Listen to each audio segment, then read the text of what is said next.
Assalamualaikum warahmatullahi wabarakatuh. Halo semuanya, perkenalkan nama saya Kismarikan Rohma, NIM 0544988819, mahasiswi program studi Ilmu Administrasi Negara.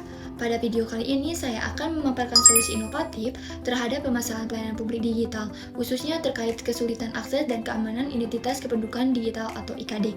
Permasalahan ini merupakan hasil analisis yang telah saya lakukan pada tugas sebelumnya mengenai implementasi IKD sebagai bagian dari transformasi pelayanan publik digital.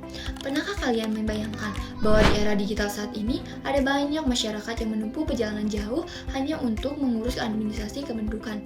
Padahal transportasi digital bertujuan menghadirkan layanan yang lebih mudah, cepat, dan dapat diakses oleh seluruh masyarakat. Sebagai bagian dari transformasi digital melalui sistem pemerintahan berbasis elektronik, pemerintah dapat menghadirkan identitas kependudukan digital atau IKD. Nah, melalui IKD ini, masyarakat dapat menyimpan identitas kependudukan dalam smartphone sehingga layanan administrasi menjadi lebih praktis dan efisien. Berdasarkan hasil analisis yang telah saya lakukan, meskipun IKD menjadi salah satu inovasi penting dalam transformasi pelayanan publik, masih terdapat berbagai tantangan yang perlu diatasi agar manfaatnya dapat dirasakan oleh seluruh lapisan masyarakat.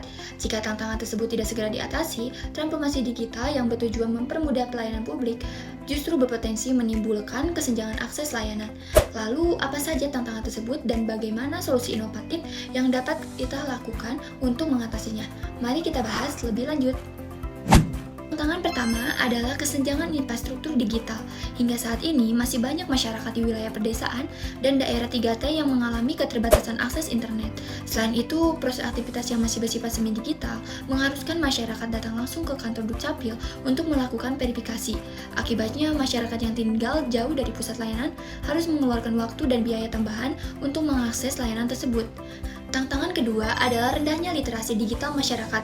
Sebagian masyarakat, terutama lansia dan masyarakat di wilayah non-urba, masih mengalami kesulitan dalam menggunakan aplikasi digital, sehingga kondisi ini membuat banyak masyarakat belum dapat memanfaatkan layanan IKD secara optimal. Tantangan yang terakhir adalah resiko keamanan data pribadi.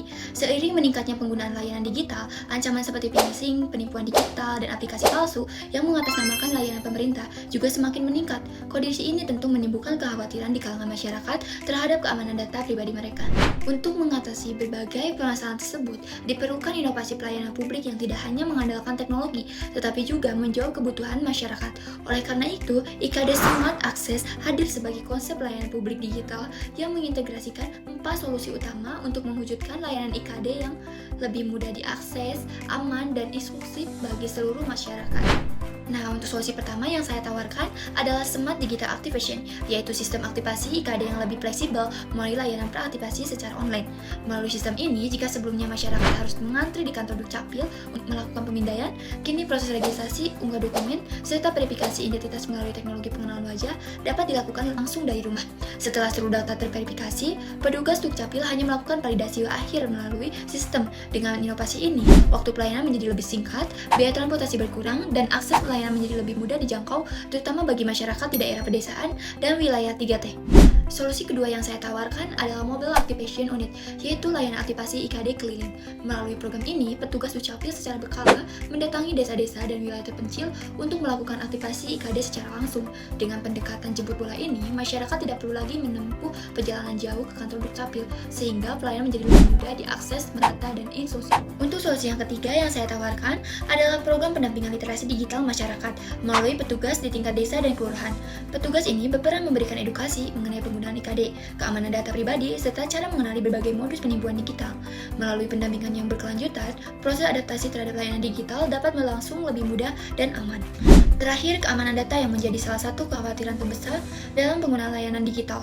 Oleh karena itu, solusi keempat yang saya tawarkan adalah penguatan sistem keamanan IKD melalui enkripsi data, autentik multifaktor, verifikasi biometrik, serta pemantauan aktivasi mencurigakan. Langkah ini tidak hanya melindungi data pribadi masyarakat, tetapi juga meningkatkan kepercayaan terhadap pelayanan publik digital.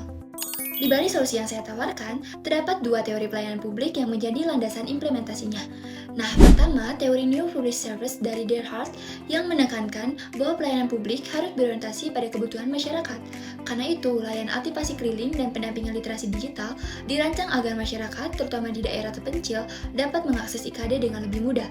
Kedua, teori digital era governance dari Drew Levin yang menekankan pentingnya pemanfaatan teknologi untuk menciptakan pelayanan lebih sederhana, cepat, dan terintegrasi. Mulai konsep IKD Smart Access, teknologi dimanfaatkan untuk menghadirkan layanan yang lebih mudah diakses, aman, dan inklusif bagi seluruh masyarakat. Untuk strategi implementasinya, agar IKD Smart Access dapat diterapkan secara optimal, program ini dimulai melalui pilot project di beberapa wilayah sebagai tahap uji coba.